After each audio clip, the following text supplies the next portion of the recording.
Hey, everybody. Welcome back to the Latched podcast. For those of you who are joining us for the first time, the Latched podcast is a podcast for the mothers in the trenches of motherhood and parenthood.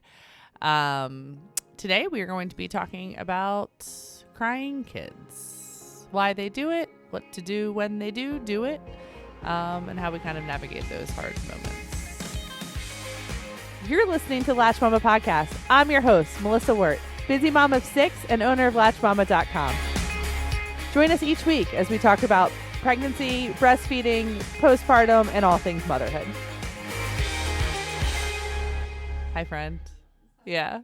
So we are definitely not parenting experts. Don't know if we're doing anything really right in life. Nope.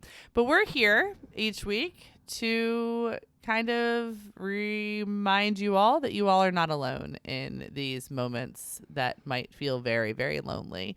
That we experience them too, and we're right there with you. So I don't know where this topic came from. I feel like it's just kind of one of those things that we always kind of laugh about. We're not laughing at our kids having big emotions, but we're just laughing at the idea that somehow in those moments of these like full-on breakdowns that kids that are like, 1 up until 11, I mean, still have in these moments, and like how to kind of, meet them where they are without really looking at them and saying, wow, you're really crying about this. Yeah.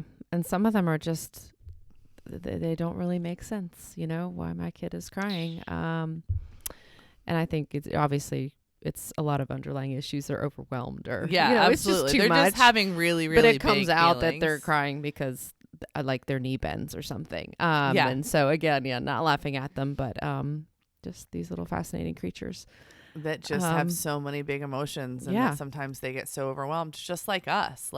There's nothing that makes me cry faster as an adult, as a 41-year-old adult, than being frustrated. I'm less likely to cry when I'm sad or mad. I just cry literally when I can't see my way through, when all of a sudden all of the big emotions hit, it's overwhelming. and I get really, really frustrated. Is when I cry the most. So maybe I'm just a little like toddler in disguise or something. I don't know. Do you have any personal stories of anything recently? Gosh, recently no, but I was trying to dig through and think of some of these reasons, and I know I've had those moments, but I was truly kind of coming up blank. But I've had those just really crazy ones that make you think what is happening right now? I don't know why you're upset, and most of the time they're just incredibly overwhelmed and tired, and just everything is bothering them. Their bone is annoying them, and things like that. So recently no, but I know I have. I mean, we do. I mean, literally, I say this all the time. I mean, by the time I'm awake for, 20 minutes, like this morning, for example, Catherine's done this whole big thing. Catherine's 3.5, and she's into making my coffee in the morning. So she does the whole thing. She finds the pod, she puts it in the Keurig, she makes it grabs the mug, and then she adds the creamer. I mean, she can do it all. So this is passed down from Caroline. Yes, and then she brings it to me in bed every morning, which is incredibly amazing and wonderful. But now Benjamin wants to get involved in it, and so today Benjamin wanted to pour the creamer, and it was probably the largest argument that those two have ever had. We call them the BK twins, the Burger King twins. And there was screaming, there was yelling, there was over who was pouring the creamer. I mean, to the point where it sounded like somebody was getting mauled by a bear. I don't believe that they were mauling each other. It was just, Catherine's entire world was falling apart because Benjamin wanted to pour the creamer. And it became this whole big thing. And unfortunately, I had to get out of bed to go help them and solve said situation, which was not great. I believe I solved it by not a great parenting moment. I hadn't had coffee yet. Not that I'm going to blame that on anything, but it was I'm not drinking the coffee. That's what I said to them. And then I went back to bed. And then suddenly they both ended up going and painting together and playing. And that is what will always amaze me in parenthood, especially with siblings, is we can go to the point that it is like WWE. We are screaming, we are yelling, we are throwing things. We want to kick, we want to hit, we want to do all of these things to each other. And then literally 2 seconds later, they're best friends and they're coloring together again. They have this amazing ability to let things go sometimes, but then also this amazing ability to never forget like a single thing ever. Yeah. Ever. When so-and-so did this to me Monday, like 3 weeks ago, something like that, where I can't even remember what I did last week. Yeah. Yeah. They're pretty what is on our list? Okay. I know we had a lot of people from the we have community some incredible reach out. comments, so I'm going to read them. But the first one, this has actually taken us to some teenagers, and we'll go back to kids. This is from Birdie Nickel. And she said, wait, how about teenagers? We have no food in this house to eat. Yes. Except in reality, there are cupboards, a pantry, an upright freezer, a fridge with a freezer full of food, plus the pantry items I just bought that you haven't gotten put into the correct spots yet. I know I asked her what she wanted from the store to eat. I don't know. Then stop crying that there's no food when I bought you things you like.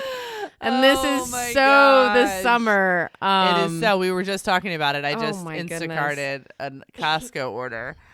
And I then reached out to the nanny and said, hey, Bree, love you. Like, you have a lot of food coming to the house. Like, can we please try and space it out? But I can absolutely promise you, I'm going to get home tonight after work, and we're all going to gather around the dinner table, and there's going to be at least one child, one of the older kids, that will say to me, well, you didn't order this. Well, you didn't order that. I'm like, well, it wasn't on the list. And it's just like this whole run around where I think sometimes they get so hungry that they just there's no food in this house. I can't find any food. I can't do whatever. Yeah. Like, they're mentally drained to even make that decision, or like, what am I going to eat? Yeah. And it's so different, like, because you have them one morning, and this is what drives me crazy.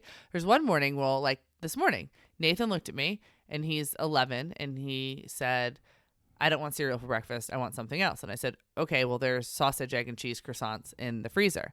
And he said, well, I don't like those. Now, it was going to go one of two ways. He was either going to cry, because he was up last night at a swim meet super late. He was either going to cry, or he was going to pivot and find something else. And so I looked at him, and it's so crazy because in those moments of motherhood, you have no idea which direction it's going to go. And I have 5 other kids, so I have no clue. And he looked at me and he's like, I'll just make myself a frozen pizza. And I was like, okay. I didn't care what he ate. I mean, whatever. That's kind of the point I am at parenthood. So he made himself a frozen pizza, smiled all the way through it, was completely fine. Yeah. But I can tell you that that's where I go crazy, because tomorrow morning, the same exact situation can happen. And he will be like literally crying and screaming and stomping his feet that there's no food in the house. Yeah. It drove me nuts, like packing for school lunches. And I think we just catch them on days that they're tired. But they're sitting on the little stool in the pantry, which really only one person can fit in the pantry. And packing a lunch, I could pack a school lunch in 30 seconds. Yeah. Like, that's it. That includes the sandwich, probably.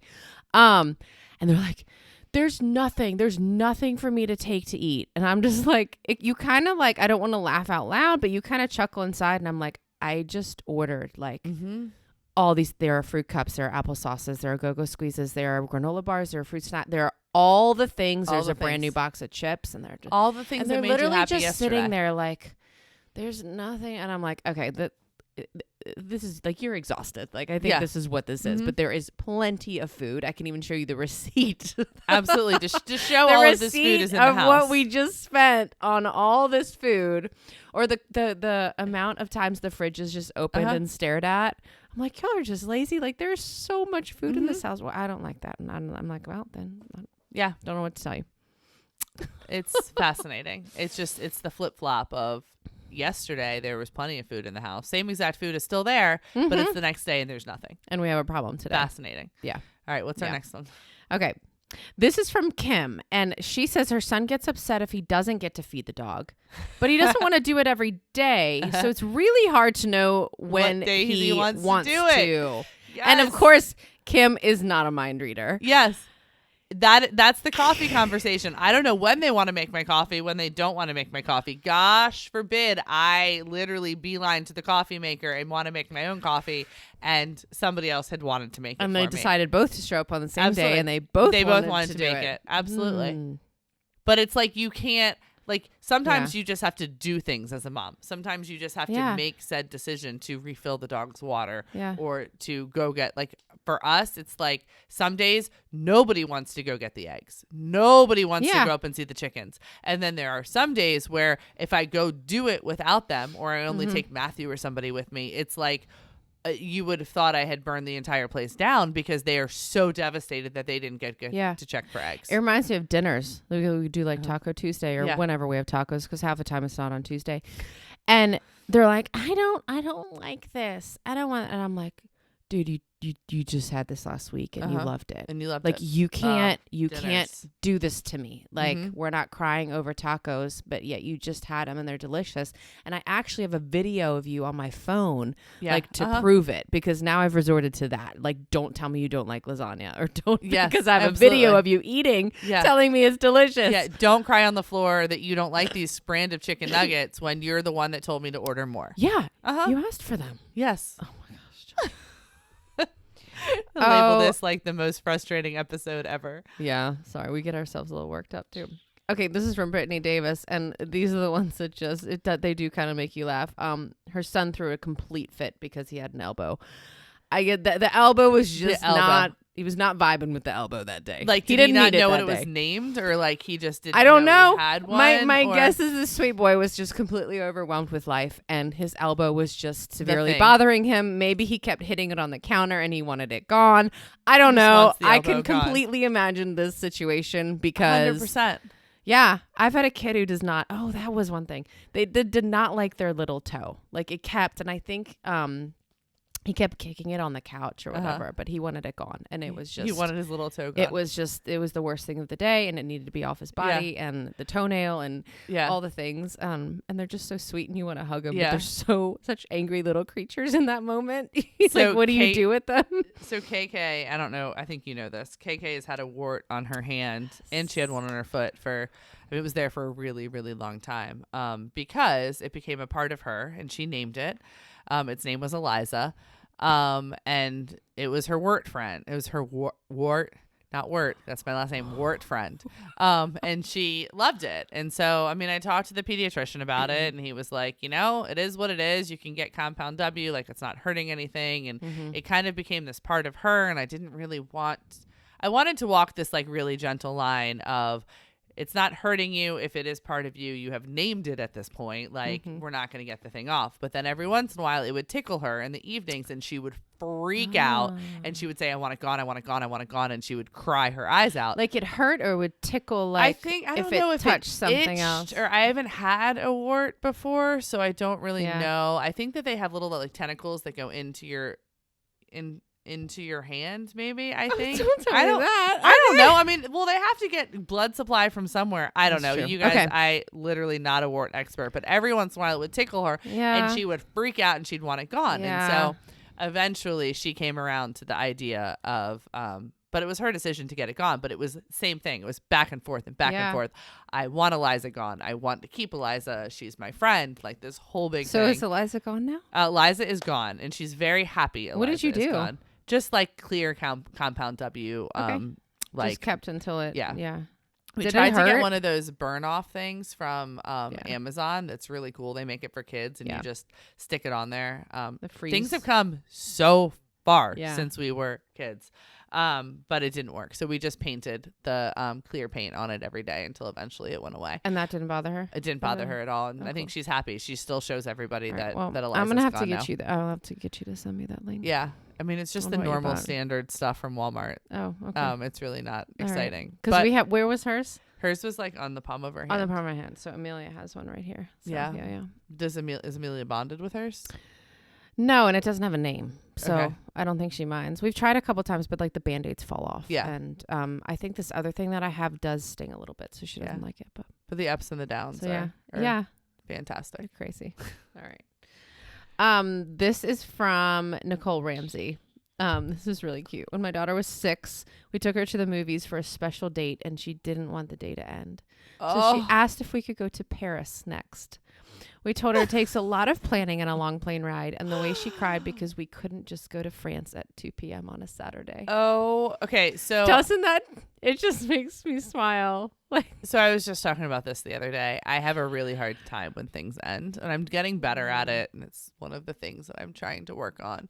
But I was a kid that would cry at the end of every Christmas. Like, no matter if it had nothing to do with what I got or didn't get. It was just the idea that I had all of this anticipation and then it was over. Yeah. So I totally feel that. Like, sometimes you just don't want things to end. Yeah. And you just cry.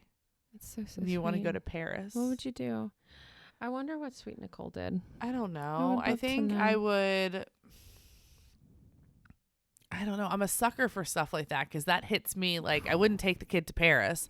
Well, they really just, they want to spend time with you. They want to just keep doing whatever it was that was just so incredible that day. And I know that they just went to the movies. Maybe I would go home and like extend the day and eat pizza and watch Madeline or something, like a movie, or like, I don't know, get some French cheeses or something. I would probably like, depending on how make your own little Paris, how stressed out I was, I would probably try to do something magical, because at the end of the day, like, there is nothing better than our kids wanting to spend time with us. And those of you that are like in the trenches with the super, super little ones where you're like touched out and your sensory overload and stuff will make sense as they get older. Like, my older three, so 11, 9, and 6, like, I want to spend all the time with them. Like, it literally makes me feel like I've pretty much never felt before in my life. Like, I just want to be around them. And it's hard because we have the younger three that are a little bit harder to take to do big kid stuff. But I don't know. If I was just chilling with a 6-year-old and didn't have any other things to navigate, and I felt like I had it in me, I'd probably pour myself an afternoon cup of coffee and try and make Paris happen. Not the real Paris. They're such like little dreamers. So how simple it is for them to think like, let's just go. And like, sometimes I wish as an adult, like, I channeled a little more of it. Like, let's just go to the beach for the day. Yeah. Let's just go. I so wish I played more with my kids. Like, I see like their faces light up when I get my butt up and like put my phone away and stop working and play with them. Like, that's one of those things that I wish I did more. I found the energy to do more. They ask me all the time, like, because they'll like play dolls or like their Barbies and like the stories they make up or whatever. But for me, it's such a mental energy to do that. But whenever I hop in, like, they just, it's like their best just, memories. Like, love it. And you know, just I know we need to do more of it. Okay, this is from Kala. She said recently her toddler was crying because there were no more pages to read and the book was finished. So similar to like, guys, you are raising little me's over here. I have finally been able to. I don't even want to tell you how much money it's cost me in therapy, and we've never even talked about it. I don't know why this has helped, but I can go back now. I went back and watched the last 2 episodes of every show that I never could finish. So I can tell you how that grows up. When there's no more pages left in the book, you grow up to be like a 40-year-old who cannot finish a Netflix series. Is it like that with books too for you, or mainly like shows? I struggle. Like, the last couple chapters of a book, I'll slow down. Like, because you don't want it to end. I'll try and pace it. Like, I'll try and like maybe only read a chapter, knowing that I'm getting really close to the end, because I don't want it to be over. I don't want to be out of those characters' lives. I don't want to be out of that like dreamland. Yeah. But I did really like. I did go back within the last year and watch the last episode of a bunch of shows. Like, Kyle XY was one that I never could watch the end of it. I think that was the name of it. It's some ABC Family show. I don't know. Like, I literally could go back. I watched the end of the Gilmore Girls and then I rewatched it again. Like, there's a bunch of shows that I just didn't want to finish because I don't like it when things end. I also can say goodbye to people now, which I couldn't do before. Yeah. Which is really cool. My kids definitely. I mean, they don't. That's time with your mom or your dad or grandma or whoever's reading you a story, and then it ends, and then you have to go to bed. Like, so I'm probably making it more than it actually is for a little kid, but I don't like it when things end. Yeah. Some people like it some people love it when things are over and they can go back to like their own world. Yeah, but not me. Not you. All right, this is from Sharon. Sharon says, let's see. My sister isn't letting me color with the right colors. We don't have any juice boxes. I'm cold, but I don't want any of the 50 blankets available. And the cinnamon roll is shaped weirdly. The cold one drives me insane because the amount of sweatshirts we have hanging up in the house, they're like, I'm cold. And I'm literally looking at them and I'm like, you've got underwear on. Go put some clothes on. Go put a but they sweatshirt, don't get a blanket. No, on. they don't want to put that on. Yeah. No, and it's crazy to me, like, how quickly it can go down. Like, how quickly it can go from I'm cold to all of a sudden, like, I'm inconsolable. Like, you can't do anything else. And sometimes you really can help them. And then sometimes, like, they really have to figure out those feelings on their own. And a lot of the times when I have done that, because I'm like, well, maybe it's right, maybe it's not. But I don't have the patience to deal with it. And I'm like, you got to figure this out. I mean, within like 5-10 minutes, they're like, I don't even know what they're doing. Now they're hot. That's probably what's happened, and it's totally changed.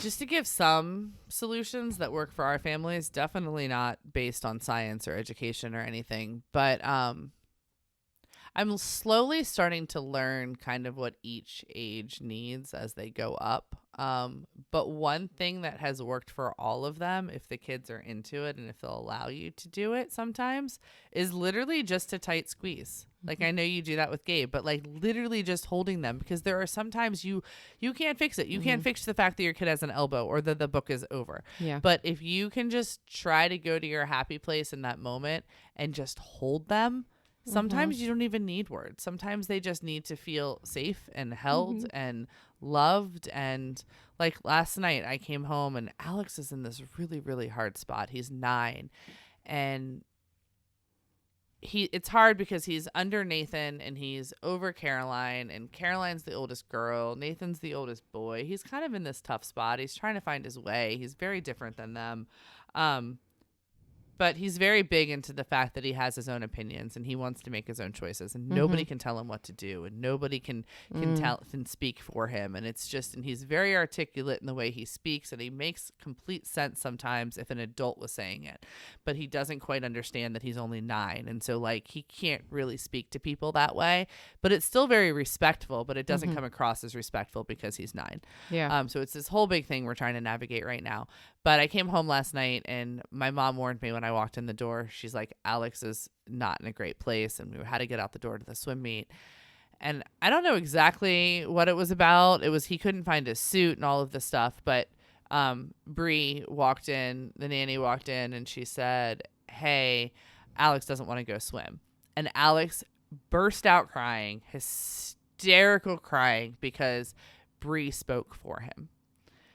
And so, like, you go from I don't want to have an elbow to these big, big concepts of somebody is taking my autonomy away from me. Somebody is telling you something that maybe that's not how I was feeling. I don't feel seen in this moment.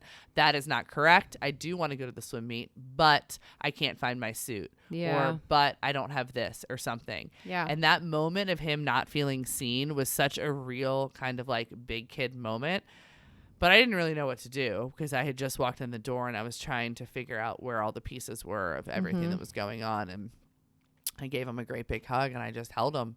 And I was like, I'm really sorry Bree said that. I was like, let's figure out, what you truly are feeling.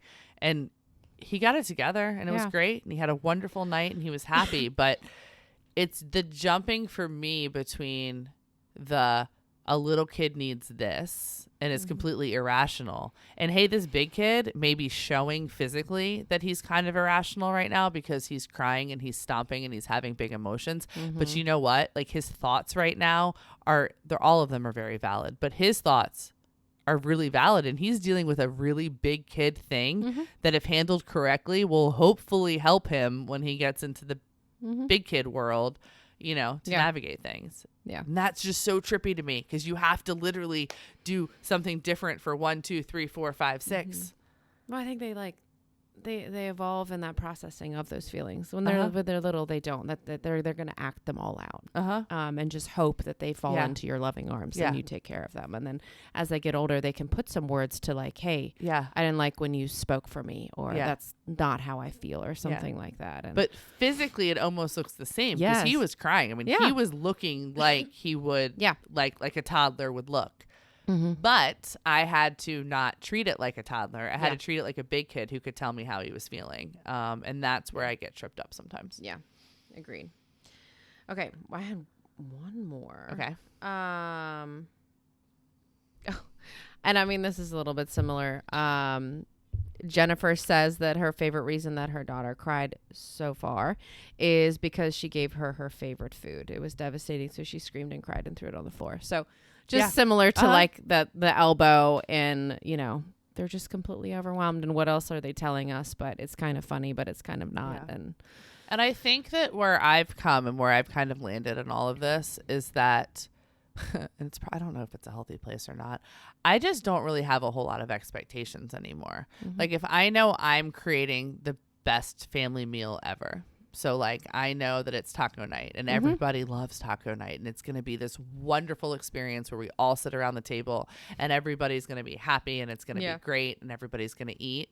If I go into it with that, I am not going to be able to parent well because my expectations are going to be like shattered, because there's no way that all 6 of my children are going to show up in a way that is, you know, loving and kind to each other and a group. And then sometimes it does happen and it happens beautifully and nobody is crying. And those are the moments that I really try to soak in. Yeah. But I have just lowered my expectations and known that even if I am making the family's favorite dinner, or I'm making even one kid's favorite dinner, that there's a chance that they might not like how I made it. There's a chance that something might have gone awry during the day that they want to take out for whatever reason on me. And it's just this, you know, cycle of just meeting them where they are, because they're going to cry because they're kids, and just teaching them how to name their emotions. So it's a little bit easier to navigate. Yeah. But at the end of the day, they're little kiddos that, you know, are not always rational in their thoughts or their feelings, but really trying to show up in them and not laugh when they tell you that the banana's broken and they can't eat it anymore. Yeah. Yeah. So I agree. So we greatly appreciate hearing from you guys. Yeah, absolutely. Makes us not feel so alone. And hopefully we brought you guys in a little bit and you all realize that when those moments happen, it's not that you're failing. It's not that you're not showing up in the way you're supposed to show up. It's not that your kid is being irrational, will be irrational forever. You know, I mean, I think we just kind of sit with them in those feelings if we can, let them feel them. Teach and them as hard as those them. Moments are, it's a sign of trust and love. Absolutely. You. So you're doing the right thing. And it's very interesting. You guys should take note a little bit. Hopefully you do, is when those same things happen sometimes in public or sometimes in a place that they don't feel as safe. Normally their reactions are not going to be as extreme. And then I always kind of take that as a fact that they really do feel safe at home, and they really do feel safe with me. And, you know, that's a little star in our cap. So, agreed. All right, guys. Thank you. We'll see you next week. Bye.